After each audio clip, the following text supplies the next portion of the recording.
미국 역사상 가장 위대한 인물 순위를 꼽는다면 항상 10위 안에 들어가는 사람이 발명왕 토마스 에디슨입니다. 우리가 잘 아는 대로 그는 전구, 또 축음기, 사진기, 무선 전신기 많은 것을 발명했지요. 그래서 특허만 해도 1093개, 대단하죠. 수많은 분야의 전기, 통신, 음향, 영화 엄청난 발전을 이룬, 그래서 위인이라고 하죠. 우리 옛날에도 위대한 인물이라고 하면 가장 대표적으로 뽑혔던 사람입니다. 그가 남긴 명언도 또 많은데요. 천재는 1%의 영감과 99%의 노력으로 된다. 유명한 말입니다. 또 이런 말이 있어요. 새로운 것을 만드는 사람에게는 불평할 시간이 없다. 에디슨은 12살에 미시간주 디트로이트를 오가는 그런 기차에서 신문을 팔았습니다. 근데 차장이 잘 본 것 같아요. 그래서 화물칸을 내주고 거기에서 너가 이제 작은 실험을 할 수 있게 허락해 주었습니다. 근데 어느 날 기차가 이제 시간에 쫓겨서 급하게 과속하다가 커브길에서 휘청거렸던 것 같아요. 그러면서 약품들이 바닥에 다 떨어지면서 화물칸에 불이 납니다. 기차를 세우고 불을 다 끄고 난 다음에 이 차장이 너무 화가 난 거예요. 그래서 에디슨의 따귀를 때렸습니다. 그 후로 에디슨이 귀가 점점 아파오면서 점점 소리를 듣지 못하게 됩니다. 그래서 자기도 이렇게 고백하기를 12살 이후로 새소리를 들어본 적이 없다. 그는 학교 수업도 따라가지 못하고 당연히 놀이, 오락도 하지 못하고 또 정규 교육을 마치지 못했습니다. 그런데 오히려 그는 귀가 들리지 않게 되는 것, 이걸 심각하게 받아들이지 않았습니다. 새롭게 온 장애잖아요. 그런데 그 장애를 자기의 인생의 불행으로 여기지 않았어요. 거기에 매몰되지 않으려고 했습니다. 세월이 흘러서 에디슨이 그 고난을 지나서 내가 발견한 3가지의 좋은 점이 있었다. 첫 번째, 나는 그렇게 잘 듣지 못하게 되면서 독서에 몰입할 수 있었다입니다. 내게 통증이 가시고 장애는 나를 독서로 빠뜨렸다. 디트로이트 공공도서관을 피난처 삼아 책장 맨 아래 칸에서 위로 전체를 다 읽어갔다. 두 번째, 그가 귀를 제대로 듣지 못하게 되면서 뭔가 집중할 수 있게 되었다는 겁니다. 내가 참으로 귀머거리 됨을 감사하는 것은 연구에 몰두할 때의 잡음이 들리지 않았다. 세 번째, 그는 강력한 창의력을 소유할 수 있었다는 겁니다. 뉴욕시의 이 철도 담당하는 사람이 찾아왔어요. 이 뉴욕시 철도가 너무 소음이 심한데 어떻게 문제를 해결할 수 있는가? 그때 그가 가장 큰 원인은 보니까 이 기차의 엔진의 문제가 아니라 이 철로의 구조의 문제가 있다는 것을 알게 됩니다. 그래서 그걸 고쳐내지요. 그 노년에 거의 말년이 67세가 되었을 때에 또 실험실에 불이 났어요. 그래서 거의 자기의 정말 필생의 업적이라고 할 수 있는 것들이 타버렸는데 손해액이 약 200만 불이었는데 보험사에서 제공한 보험액은 한 23만 불 정도. 근데 이렇게 고백했습니다. 하나님, 제가 다시 시작할 수 있게 주셔서 감사합니다. 네. 사실 에디슨은 그렇게 신앙이 강한 사람으로 기록되지는 않았습니다. 그런데 여러분, 세상에서도 하나님에 대한 신앙이 깊지 않은 사람들 가운데도 어려움 속에서도 희망을 찾는 사람이 있죠. 눈에 보이진 않지만 뭔가 세상을 주관하는 것 같은 그 절대자를 향해서 내가 하나님을 잘 모르지만 그 하나님께, 그 절대자에게 감사하는 사람들이 있습니다. 하물며 하나님의 신앙을 가진, 하나님 신앙이라고 하면 우리는 하나님의 살아계심과 하나님의 역사하심을 믿는 것이죠. 하물며 그런 우리 하나님의 사람들은 고난 가운데서 항상 기뻐하고 하나님께 감사드리는 사람들 아니겠습니까? 우리 하나님의 사람이 드리는 감사, 이건 좀 독특해요. 또 특별합니다. 현재의 상황과 형편을 따르지 않는다는 점입니다. 왜냐? 내 생명이 내 것이 아니기 때문에 그래요. 내 전체 삶이 내 것이 아님을 인정하는 것. 그래서 하나님의 것이기 때문에 내 안에 그 영원하시고 전능하신 하나님을 믿는 찐 믿음, 정말 내 것이, 모든 것이, 내 생명까지도 하나님의 것이라는 것을 믿는 진짜 믿음이 있는 사람이라면 내 삶에 일어나는 감사는 지속적이고 계속 이어지는 거예요. 내 생명이 하나님의 것이기 때문에. 또 미래적이고 무엇보다도 앞서서 나오는 것이 감사이고 사명적이다. 이 감사는 나를 위한 감사가 아니라 결국 하나님의 일을 위한 감사가 된다는 겁니다. 여러분, 하나님께서 그 백성들에게 기대하시는 것이 있어요. 감사의 모습입니다. 그 감사의 모습, 하나님의 백성들의 감사의 모습은 어떤 것이냐? 처음 것을 드리는 것입니다. 하나님께서 기대하시는 것은 처음 것을 드리는 모습을 기대하신다는 겁니다. 그것을 위해서 절기를 만들어 주시는 것입니다. 우리가 잘 아는 가장 대표적인 세 개의 절기, 유월절은 무엇이냐? 또 다른 의미도 있지만 이 유월절에는 보리 추수를 할 때에 처음 추수를 시작할 때 첫 번째 보리 단을 드리는 것이 유월절입니다. 두 번째 77절은 밀을 이제 추수하잖아요. 밀을 추수할 때에 첫 번째 곡식을 드리는 것이 바로 이 77절입니다. 세 번째 초막절은 마지막 전체 열매를 거둘 때 역시 가장 좋은 것을 마지막으로 하나님께 드리는 겁니다. 왜 하나님께서 첫 결실을 원하시는가?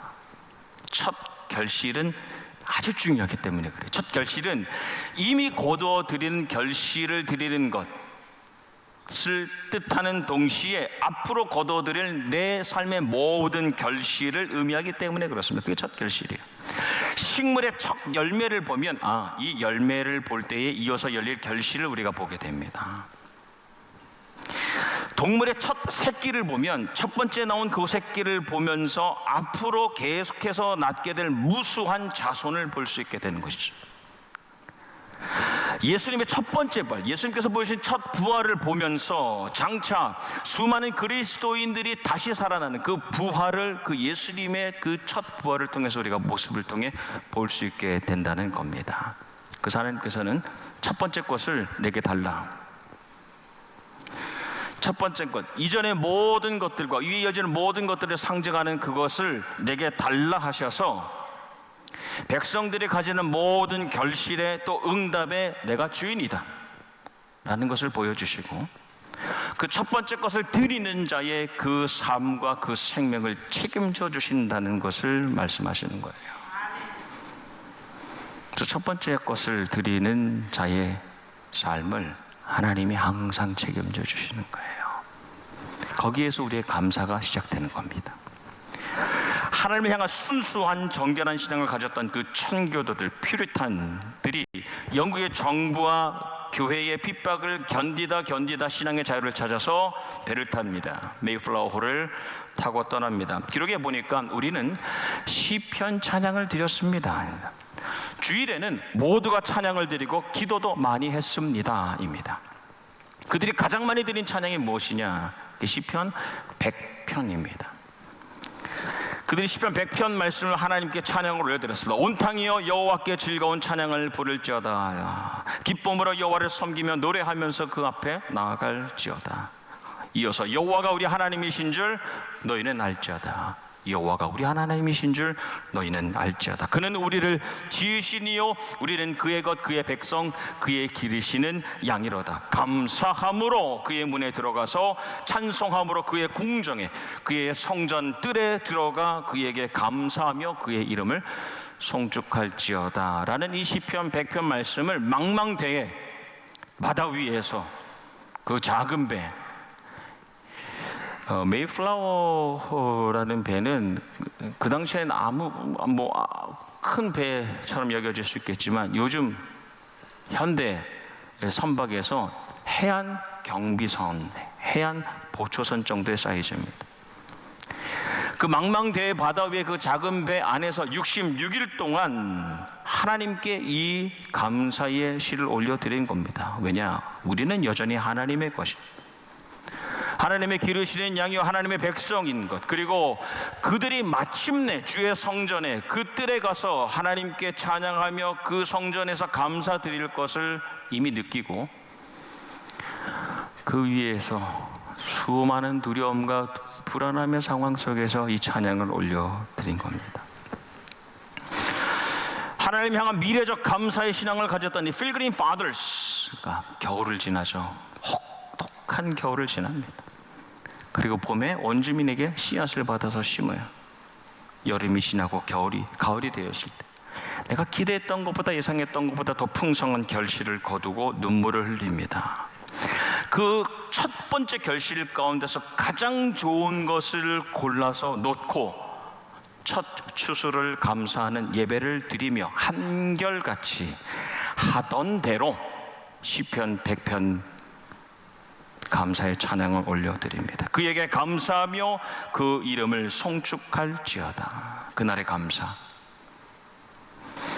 그날의 감사는 우리 과거에 우리가 지난해 얻은 수확에 대한 감사를 넘어서는 겁니다. 여전히 우리에게 남아있는 이 새로운 땅에서의 개척해야 될 땅들과 여전히 남아있는 모험, 그 염려, 두려움의 현실이 우리를 마주하고 있지만 다음에, 그 다음에, 그 다음에 그 미래에 함께 하신 그 하나님, 또 그분 안에서 얻게 될 최고의 응답, 최고의 결실을 기대하는 마음으로 드리는 미래의 감사, 미리 드림의 감사 예배였다는 겁니다.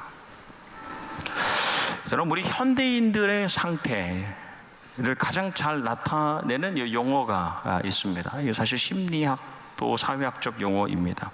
또 동시에 우리 생활 전반에 영향을 미치고 있는 현상이기도 합니다.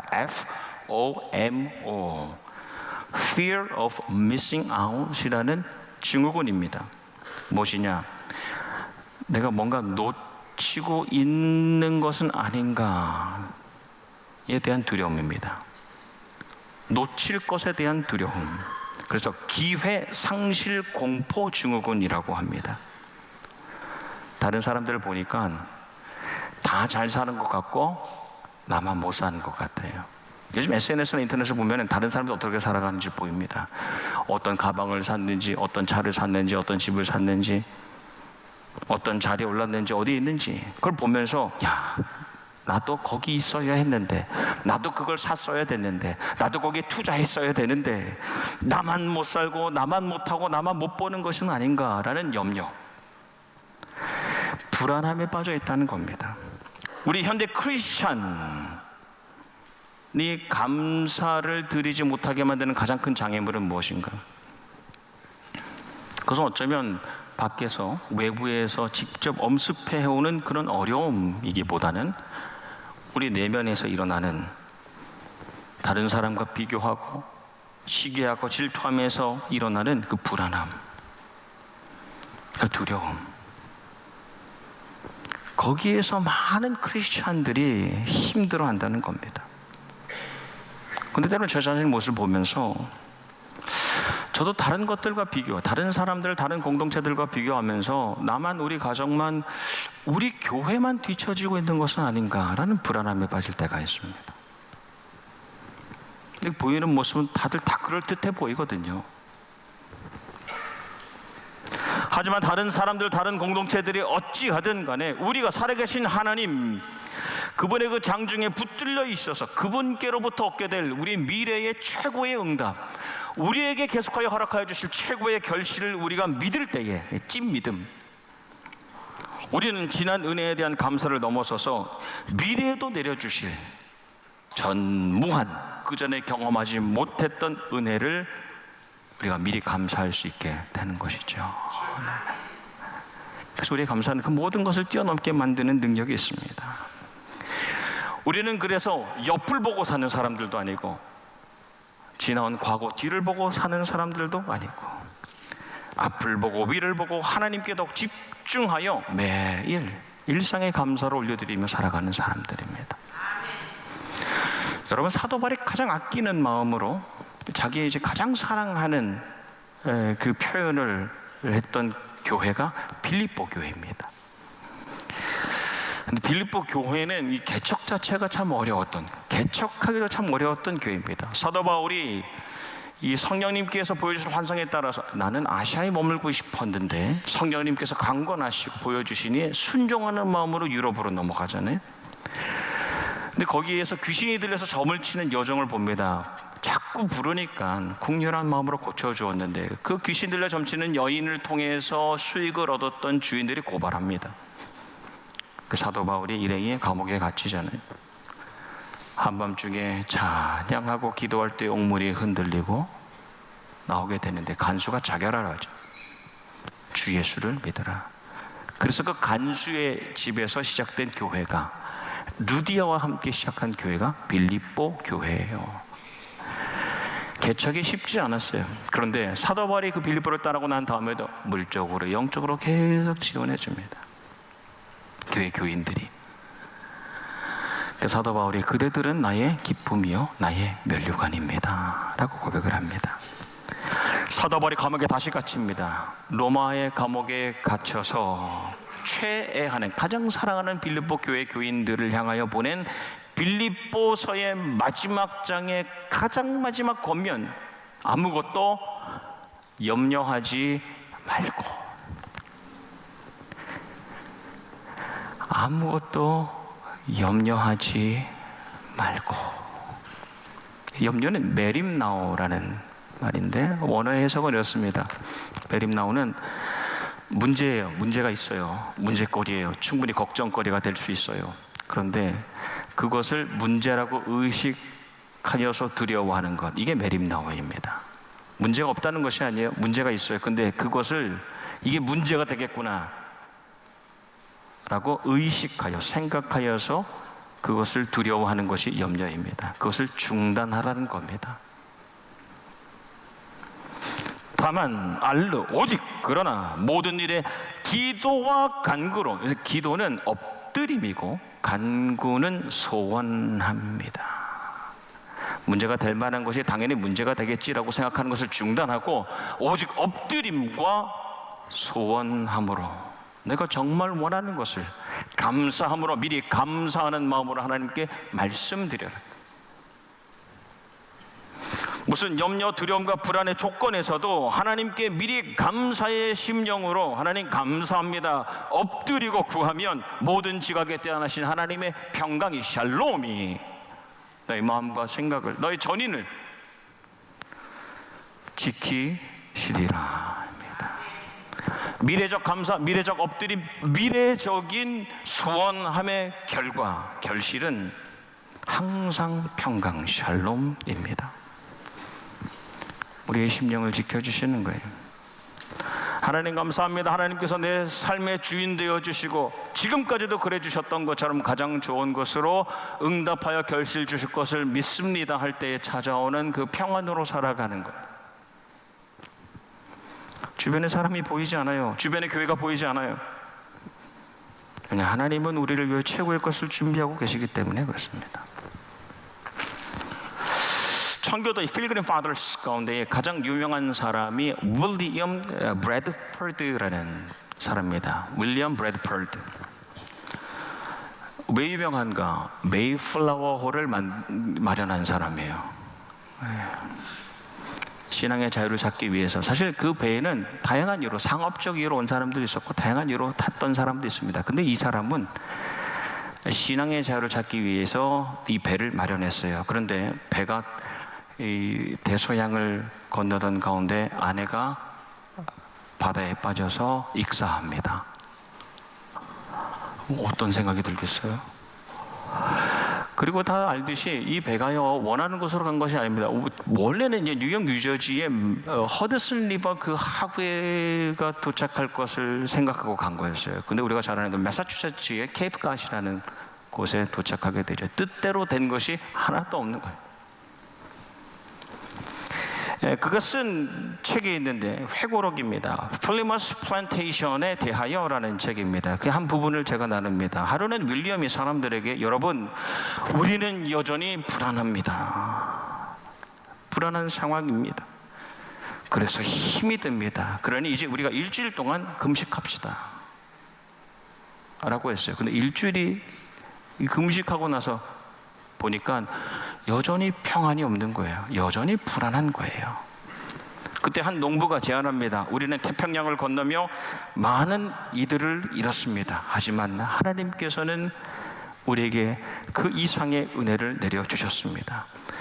아무것도 없었고 아무것도 할 수 없었던 우리가 농사를 지었고 추수를 하게 되었습니다.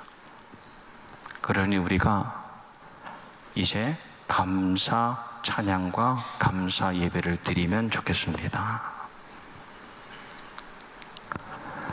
해서 첫 번째 추수 감사 절 예배가 드려지고 그렇게 세워진 나라가 이 나라입니다. 세상이 항상 보여주는 염려가 있습니다. 항상 염려를 보여줍니다, 세상은. 그래서 당연히 내가 두려워할 만하다, 당연히 내가 불안해할 만하다라고 느끼게 합니다. 하지만 말씀은 아무것도 염려하지 말고 문제거리를 걱정거리를 문제로 걱정으로 의식하지 말고 엎드림과 소원함으로 미리 감사드리는 것, 그런 사람들로 이 나라와 이 교회가 세워졌습니다.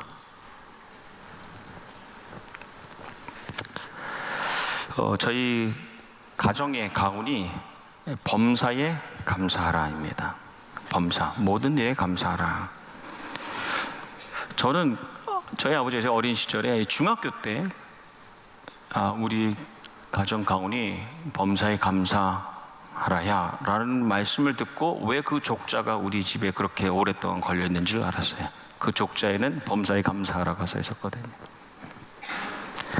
여러분, 누구에게나 내게 감사를 가르쳐 주는 분들이 있습니다. 대부분이 아버지, 어머니입니다. 부모에게서 감사를 배우지 못하면 감사를 배울 기회가 거의 없습니다. 저 역시 저희 부모님을 통해서 감사가 무엇인지를 배웠습니다. 10여 년 전에 일전에 나는 기억이 납니다. 저희 부모님께서 제가 그 주간에 학위를 받고 그 주간에 안수를 받고 박사 학위와 목사 안수를 그 주간에 같이 받을 때가 있었습니다. 그때 저희 부모님이 찾아오셨어요. 저희 집에 방문하셨는데 어머니가 좋으셔서 이 미역국을 끓이셨는데, 그리고 나가셨는데 아버지가 그 미역국이 다 타고 국물이 다 타고 미역이 다 타서 연기로 가득 차고 파이어 알람이 울릴 때까지 모르고 계셨던 겁니다. 그 아파트가 그냥 난리가 났죠. 그래서 가족들이 좀 창피하기도 해서 아버지를 다그쳤습니다. 아버지 왜 이렇게 두셨습니까? 근데 아버지의 고백이 사실 내가 냄새를 못 맡은 지가 꽤 되었어 그러신 거예요. 되게 불효한 거죠. 공부한다고 돌아보지 못했던 겁니다. 근데 이어지는 말씀이 그런데 이게 은혜야. 저희 아버지는 작은 목회를 하셨어요. 저희 할머님이 개척하신 교회에서 작은 목회를 하셨습니다. 그리고 말년에는 세상 떠나시기 전에 병원에서 병원 전도를 많이 하셨어요. 그런데 지금 내가 섬기고 있는 병원에는 대소변을 못 가리는 분들이 많은데 나는 그 냄새를 모르고 사역할 수 있으니까 그게 참 감사해. 이 신앙의 한 수죠. 신앙의 한 수.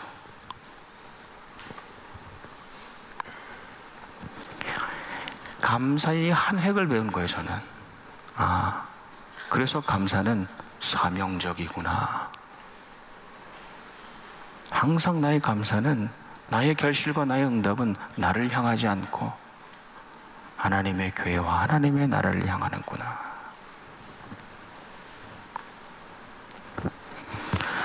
그래서 우리 감사는 지속적입니다. 평생을 통해 이어집니다. 그리고 미래적이에요.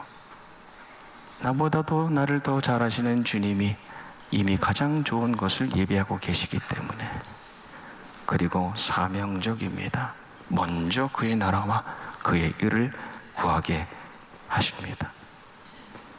우리가 그런 감사를 드리는 수준까지 올라서기를 축복합니다. 말씀을 맺습니다. 2025년 추수감사주일, 정말 그분이 우리에게 원하시는 감사는 무엇인가? 한때 우리가 좋았지. 그때를 기억하고 회상하며 드리는 감사를 넘어서 미래에 우리가 더 나아질, 우리가 더 세워질, 우리가 더 새로워질 시대를 기대하고 갈망하고 상상만 하여도 흥분이 되고 그 설렘으로 드리는 감사. 빛바란 오랜 회상의 감사가 아닌 새로운 날들에 부어주실 놀라운 기적의 은혜에 대한 미래적이고 지속적이고 사명적인 감사로 채워지는 교회와 가정이 되시기를 주님의 이름으로 축원합니다.